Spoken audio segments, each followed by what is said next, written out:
तो मेरे साथ हवाला निकालिए खुदावंद के कलाम में से, लूका की इंजील पहला बाब 46 आयत खुदावंद के कलाम में से।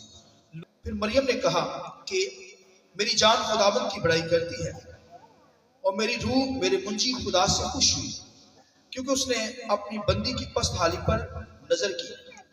और देख, अब से लेकर हर जमाना के लोग मुझको मुबारक कहेंगे, क्योंकि उस कादर ने मेरे लिए बड़े बड़े काम किए हैं और उसका नाम पाक है और उसका रहम उन पर जो उससे डरते हैं।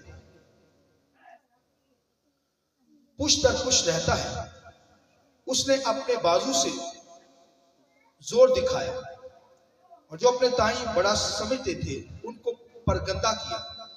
उसने अख्तियार वालों को तख्त से गिरा दिया और पस्त हालों को बुलंद किया। उसने भूखों को अच्छी चीजों से सैर कर दिया और दौलतमंदों को खाली हाथ लुटा दिया।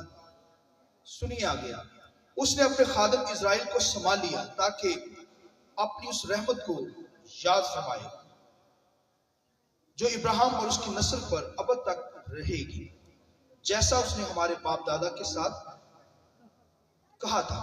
खुदावंद के पाक कलाम के पढ़े सुने जाने पर खुदावंद की बरकत। शुक्र से